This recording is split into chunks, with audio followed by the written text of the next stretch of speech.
I sat on the edge of my bed at 3:30 in the morning just thinking, I don't think I can do this. Welcome to Executive Evolution. I have over 25 years of leadership experience in corporate America. I learned a lot of lessons the hard way, and I created this podcast so that you won't have to. When you're successful in some leadership roles, you find yourself being offered additional leadership roles. That's happened to me once or twice in my career, if not more than that. And the hard part is where you were successful in your leadership role may have been in the area of your core expertise, but suddenly you're thrust into a new leadership role, maybe over an area you don't have expertise, and you're placed there because of your ability to lead, not your ability to know the product. And that can create a lot of challenges around imposter syndrome. And the two times that happened to me, one was over an IT department, one was over managing third-party servicers, areas I knew nothing about. And both times I had that cold 3 a.m. panic attack that I don't know that I can do this. But my leadership above me did have the confidence I could do it. And so much of leadership is believing that you yourself are capable of leading.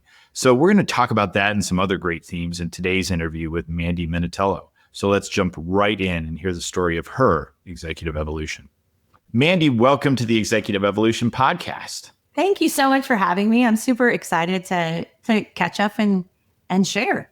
Yeah. For anyone who doesn't know, and none of you would have reason to know, Mandy used to be a coach for me when I was first starting my business. And so we spent a good amount of time catching up over the last few years, or from the last few years before we jumped into recording today. And it was great. Yeah. When we knew each other way back when, my little one was in middle school, and now we bond over her being a freshman Gator at UF. That is so funny. Too funny. Well, very good. Well, I'm very excited to have you here. We're going to talk a lot about leadership, especially in the sales context, but we always like to start with the lightning round. So are you ready to go? I am ready. You gave me homework to do, and I'm ready. Here we go. For question number 1, what is the best leadership book you have ever read? Okay, well, I am an avid reader, so this was a tough one. But Be Your Future Self Now by Dr. Benjamin Hardy changed the way that I view my business. And then I can't just pick one. So Anointed for Business helps me to kind of find the merge between spirituality and leadership. So I love that. Nice. What's your big takeaway from either book? So Be Your Future Self Now is like, the best thing is everyone has this idea of what they want to do in the future. Like someday I'm going to do this and basically the gist of the book is, why wait? Like, what can you do today to make that person come to reality faster, or to make that reality like today, And it really, I was like, wow, because I am guilty of that. Yeah, it always seems like down the road, something great, and then I'll never get there. And if you don't try, you'll never make the change. 1,000,000%. And he's the same guy who writes 10X is better than 1X or something like that. And that's like a super popular book that I haven't read, but it's kind of the same thing, like 10Xing your speed of whatever you're doing now. Yeah, focus and go. All right. Question number 2. Who is your leadership crush? Okay, this one, what came straight to mind is Ed Milet. His voice, he just sounds like a dad. Like he could be my dad. He's not old enough to be my dad, but like just wise sage. But since you said crush, since Matthew McConaughey has sort of thrown his hat in the ring in leadership, I don't think there's a middle-aged woman on the planet that wouldn't say that he's sort of a crush, but not so much for leadership. Not so much for leadership. But yeah, we can do both. That's fair. All right. And the last one, in 10 words or less, how would you define leadership? Okay. I had to write this one down and then count to make sure I didn't go over 10 words. Leadership is caring enough to help people maximize their God-given gifts. I love that. It's such a good description because it's not so much about being in charge. It's about what you can get done through other people. And I think that's a hard shift that people make when they go into leadership. They think it's still all about them. And in fact, it's actually about everybody else at that point. I think that the key to being a good leader is that caring about people. Because if you've risen to leadership, you're good at it. Fill in whatever it is, right? And you could do it better and faster. And we all know that. And that the people who aren't so good leaders are the ones who just like jump in, let me just do it. Yeah. And the people who are the best leaders are the ones that care enough about their team to let them shine, even if it takes a minute, because they're not going to be able to harness the wholeness of their gifts. And then the leader realizes, wait, I don't have to do it all. They're actually better than me at stuff when you're not trying to. I think it's like, I'm a big fan of Donald Miller's story brand. And one of the things he talks about, like in sales, when you're delivering things like, or in marketing or for your business, is you're the guide, not the hero. And leadership is the same thing, right? You're not Luke Skywalker once you move into the leadership role. Now you're Obi-Wan Kenobi, hopefully like the Ewan McGregor, youthful, hot looking one. But, still, nevertheless, I don't want to see myself as Alec Guinness just yet at this life, although I may be older than him now. I don't know. At any rate, it's like, that's your job. Your job is to get things done through other people, to be the guide, to show them what they're doing, not to be the one running around on the stage being, look at me, I'm the greatest thing. And you all are just like doing my will. That's not leadership. That's something stupid. I don't know what that is. And so many people have it wrong, but you've got it exactly right. Like when you realize you don't have something to prove anymore, when you're in that leadership role, if you ever did, you don't have something to prove. Now you can let other people shine. And let them outdo you. And that's actually what your job is, Yeah. I mean, if you want to be the hero, keep being an individual contributor. Just keep doing it, right? The world needs great individual contributors. They tend to be sucky bosses. So exactly. All right. Well, so take us back, Mandy, not that far back, but take us back to your first leadership role that you can remember having. First time you were in charge. So I was in education. I was at a professional development training kind of thing. And it was a book company, a textbook company was putting on this training. And they were apparently, they were teaching us how to use the textbook properly and all this stuff. But apparently they were also looking for people to be trainers of trainers, to be trained by the State Department textbook company to then go out and whatever. Yeah. And I wasn't listening. I was talking to my friend next to me because we were bored out of our minds. And so we were just chatting, and we weren't being rude, but we were just chatting. And they were like, well, I guess you're volunteering. And we're like, excuse me, what? And so long story short, my friend Kate and I ended up being volun-told that we were going to be trainers of trainers for the state of California for this company. And we were trained and sent out to then travel to different districts and teach them. And it's so funny because I look back now and I wouldn't have volunteered for that. Yeah. But apparently I was really good at it. And if I fast forward through life, like training has been like the soul of what I love doing. And so it's really funny that it started because I was the kid in elementary school that got the talks too much on the report card. And it worked out for me. And when you're kind of imparting all that, like what were some of the big takeaways you learned? Because now suddenly you're up in front of the room, you were in front of little kids or teenage kids or whatever. And now suddenly you're in front of adults and stuff. What helped you kind of get your arms wrapped around that?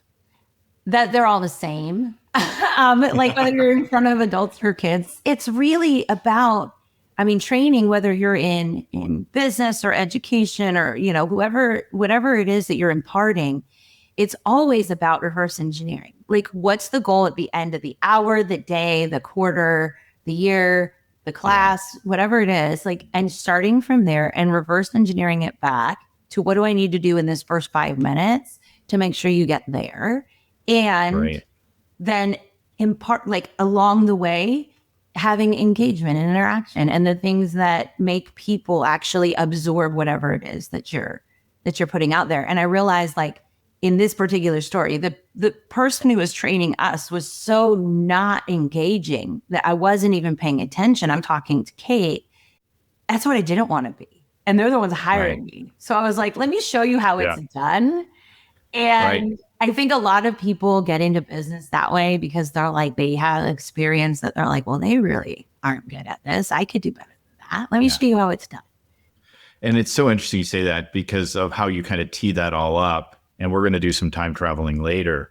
But that's something that when I work with business owners thinking about their business, right? It's like, figure out where you want to be. It kind of talks about the book you recommended, right? Yeah. Go out into the future of what you want to be when you're successful, in 3 years, and then travel back in time and say, what will I have done by when that will get me there. So now I can come back.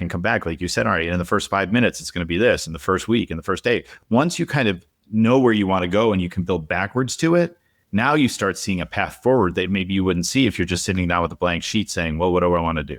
1,000,000%. And I saw that you had an email, I think came out yesterday about like your 90-day ramp and all of that. And it's so important because sometimes people, I mean, in sales, I spend a lot of time when talking about sales. And people's whole pipeline is like, let me just respond to the people in my inbox. You're not going to get far because you're not seeing anything beyond that. It's like you have to start from the end in mind. I want to have this many clients. So therefore I need to like reverse engineer and how many people am I reaching out to today? As opposed to I've got 3 people I need to respond to in my inbox. And then I'm going to go, sail the Riviera and think that I'm going to be a millionaire. Doesn't work out. Shockingly, it doesn't work like that unless you hit Powerball. Yeah. Where in there you bought a Powerball? I need to buy a ticket. Yes. Oh, so there you go. I know. All right. Well, cool. So now let's go forward because you're doing a lot of different things now with sales coaching, sales leadership. And I would love to talk about, as you look out there today, one of the jokes or whatever about salespeople, there's a lot of good salespeople jokes. But one of the ones is always like, you always promote the best salesperson to be in charge of sales because obviously they'll then be a great sales leader. And like, that doesn't usually work out as well because they think they can just teach everybody. So when you think about what makes a great sales leader successful in today's environment, like what are the things that they need to be working on? Yeah. So sales, what I think people need to realize is the part of sales that people don't like, the part of sales that makes people feel kind of like, is that ego. And I kick that down pretty quickly in people when in today's world with Google, ChatGPT, AI, all the things, we're not in the days where the salesperson matters because anything that you want to buy, whether it's a program, a service, a product, or whatever, you're going to go do your research. You're going to Google it. You're going to ask your friends about it. You're going to find someone, read all the star ratings, like whatever. You already kind of know if you want that thing or not. Right. The salesperson is not like back in the day when you knocked on the door and the person literally had no way of knowing about that vacuum until the salesperson told them about it. Like they've already done all the research. So being a good salesperson is not about having an amazing slide deck and like sharing all the information about the product. It's about creating the relationship with the buyer so that they trust you, so that they feel like they're going to be well taken care of. So they feel like you are a person of integrity and you wouldn't be selling them something that won't benefit them, won't solve their problem, won't help them to get from X to Y faster, like whatever. So it's not about the value of the product as much as it's about the value of the relationship. And that's what makes a good salesperson is realizing they've got to build that relationship while elevating the value of the product, service, whatever it is. And it's not transactional. I'm not going to meet you today, sell you this thing, and never see you again if I'm a good salesperson. I'm going to meet you, create that relationship, that know, like, and trust factor, people call it. That may take 5 minutes, but it may take 5 years, depending on, what it is you're selling and the person that you're selling it to and whatever, but you're going to stick it around to maintain that, following up and all of that. And then the transaction happens, and then you're going to stay in contact with them because there will be, at the very least, referrals to be made. And at the very most, there's like upsell opportunities or other opportunities to continue to work together. So it's not like a transaction. Like, I'm really good at selling you this whistle and never seeing you again. Not in our world, and not in the world of Google and AI.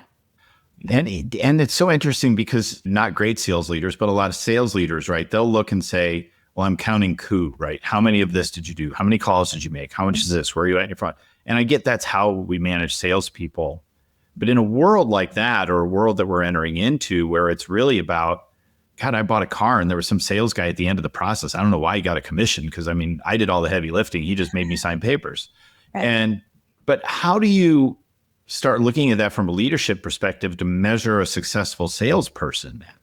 Yeah. Well, it's funny because the very most cutting edge programs now, like businesses, industries, and things, are utilizing AI. I mean, you're not going to not, right? So if you take everything in the sales process and notice I call it a process and not just like in the sale, like but in the process, and I take everything that AI can do more phone calls in an hour than any human being could. They can send more emails than any human being could. They can follow up, process, take notes, all the things better and more efficiently. I won't say better, more efficiently than any human being could. What they can't do is create trust and relationship. Right. And so if you were on my team, I was like, Craig, how many cold calls did you make today? A really good human being might make, I don't know, 50 calls a day, right? AI can make 50 calls in 10 minutes, if not more than that, because the number of people who are actually answering the phone is minuscule. And then you leave voicemail and, whatever. And the voicemail can sound like a human being. It can sound like you, whatever. And then when they call back, they're going to get Craig.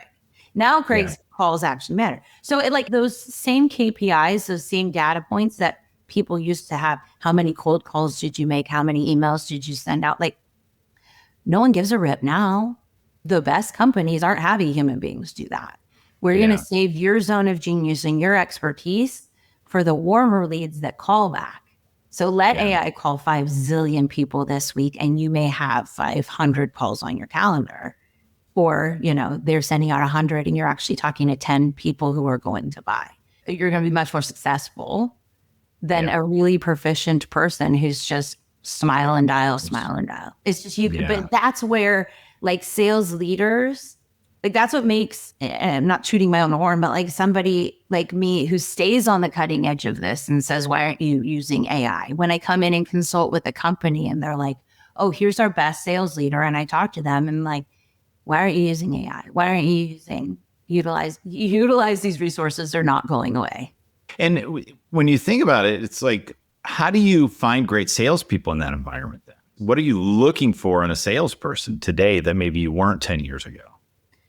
It's completely, this blows people's minds too. I don't give a crap about your education or your resume. Like I really don't. And so when people are hiring or I'm helping people to hire, like I tell them I want a video. I want a 1 to 3 minute video. And you can ask them a pertinent question that has to do with your business, but like have them respond on video. On video, you find out the heart of a person. You find out if their comfort level, you find out what it's going to be like for them to be on a call with somebody. You learn much more about someone and whether or not they're going to be able to build a relationship in a 2-minute video where they're just answering like, whatever. It could be, why are you great for this role? Or what intrigues you about this role? Or like you asked me, what's your biggest takeaway about the book that you read on leadership? You're going to learn more about me in 2 minutes of me answering that question. You get to know someone. And that's what it's about in today's industry is, are these people able to create know, like, and trust? Not can they disseminate the data points on this transmission? Whatever, because you do the research for. That is so cool. Yeah. I was talking to somebody, they had an interview process and they said they were interviewing the person and the person was like looking over like this the whole time. And they were literally typing the questions into AI and getting answers back. And they were like doing it. It's like, okay, I'm not hiring you. In an interview. So I rewind to all the things I said about AI. Not in an interview. Not use them in an interview because come on now. So funny. But I've also had people, I've been helping with interviews and I'm watching the videos that I've asked them and they've got their cameras up to here or they're not dressed appropriately for an interview. There's so much that like you can tell beyond the words. Yeah. Yeah. Cool. Well, all right. I promised you I was going to make you time travel. So we're going to time travel. You can go in a DeLorean. You can go in an H.G. Wells time. However you like to travel through time, Mandy, you can. 67 Camaro. Let's go. Perfect. A really good one. All right. Go back in time to that younger version of you in that early leadership role.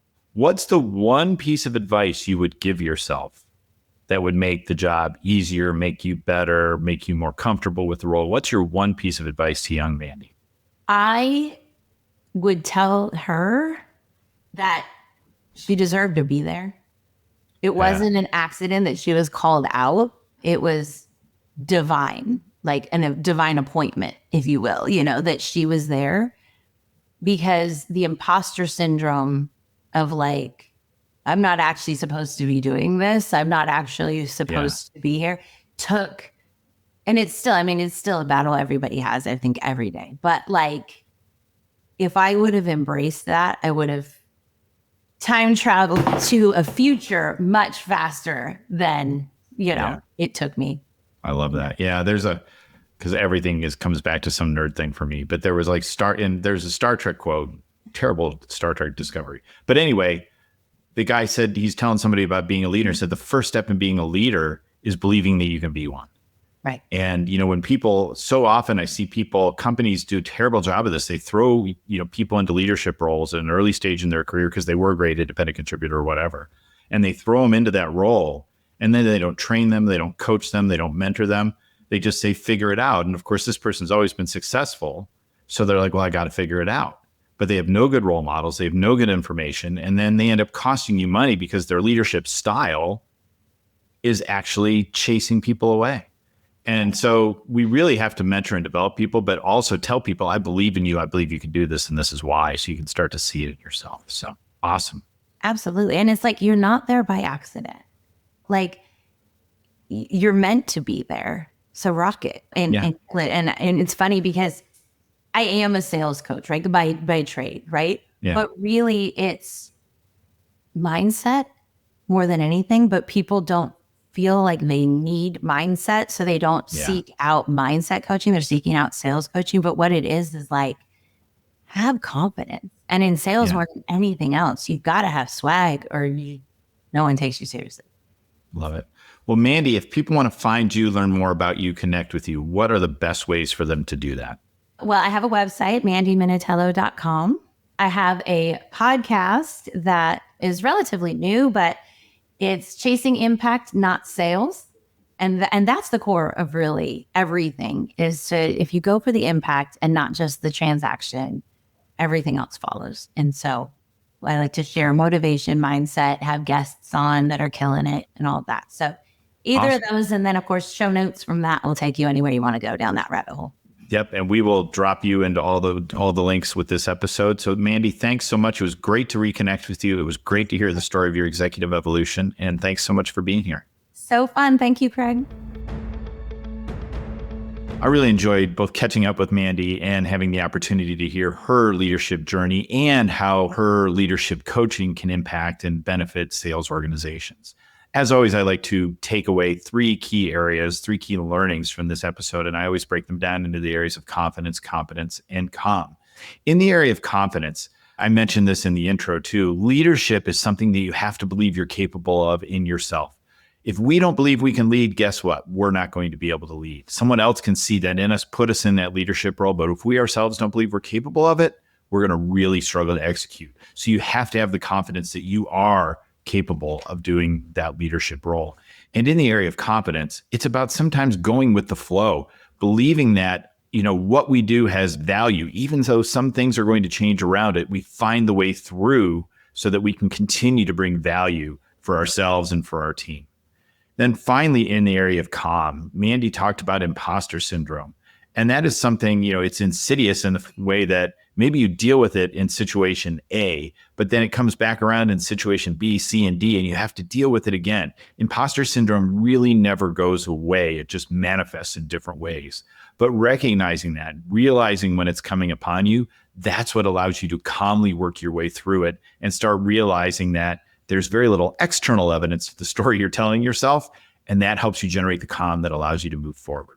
Mandy, thanks for sharing the story of your executive evolution. Remember, you can go from being an accidental leader to the greatest leader of all time. All it takes is developing your confidence, competence, and calm. See you next time on Executive Evolution.